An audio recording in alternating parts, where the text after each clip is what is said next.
অবৈধভাবে ক্ষমতায় থাকার সময় কি তাণ্ডব চালিয়েছে আমরা কি ভুলে গিয়েছি?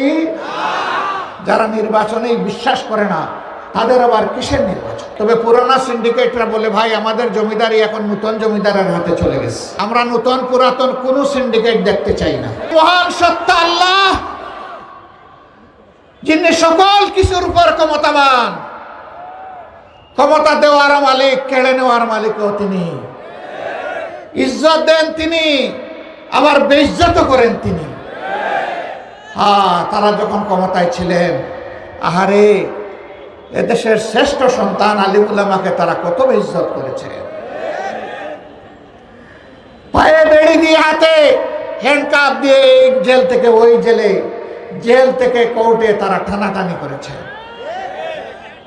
তাদেরকে খুন করেছেন, গুম করেছেন। দেশপ্রেমিক বিভিন্ন দলের মানুষকে তারা খুন গুম করেছেন, সাধারণ মানুষকে খুন গুম করেছেন। শেষ পর্যন্ত আমাদের যুবক যুবতী কলিজার টুকরা সন্তানদেরকে হাতুড়ি বাহিনী পাঠিয়ে গুলি চালিয়ে তারা খুন করেছে।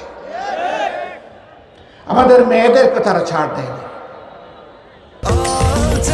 স্বাস্থ্যকর অল টাইম হানিকম, সব সময় অল টাইম হেলদি লাইফ। তারা আবার ফিরে আসবে। কেউ কেউ বলেন আগামী নির্বাচনে তারা অংশগ্রহণ করতে পারবে কিনা। নির্বাচন কার জন্য?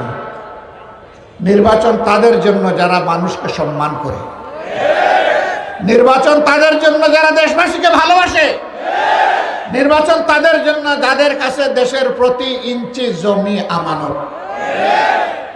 এ বিশ্বাস আস্থা যাদের নয়, নির্বাচন তাদের কপালে নয়। এরা তিনটি নির্বাচন অবৈধভাবে ক্ষমতায় থাকার সময় কি তাণ্ডব চালিয়েছে আমরা কি ভুলে গিয়েছি? যারা নির্বাচনেই বিশ্বাস করে না তাদের আবার কিসের নির্বাচন?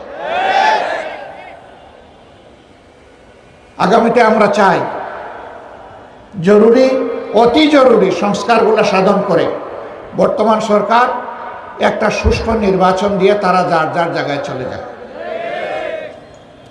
এই নির্বাচনে জনগণ যাকে ভালোবাসবে, যার উপরে আস্থা রাখতে পারবে, যাদেরকে দেশের দায়িত্বটা দিলে তারা দেশের মানুষকে সম্মান করবেন, ভালোবাসবেন।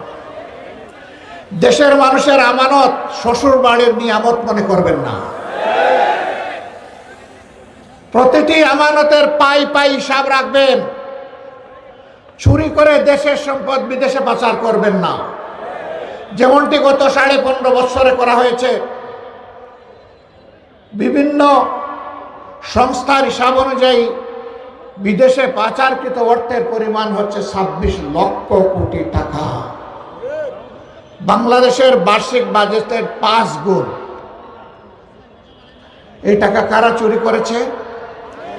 যারা ক্ষমতায় আসার পরে সবাইকে চোর বলতো তারা।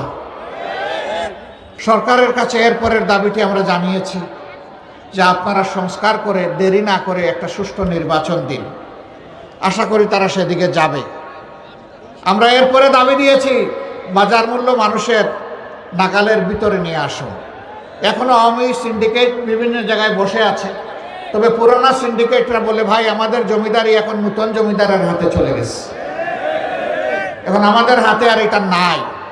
আমরা নতুন পুরাতন কোন সিন্ডিকেট দেখতে চাই না। মানুষের উপরে জুলুম বন্ধ করতেই হবে। সরকার যদি উদ্যোগ নেয়, আমরা আমাদের সর্বশক্তি দিয়ে সরকারকে সাহায্য করবো ইনশাআল্লাহ। এদেশের মানুষ সাহায্য করবে ইনশাআল্লাহ।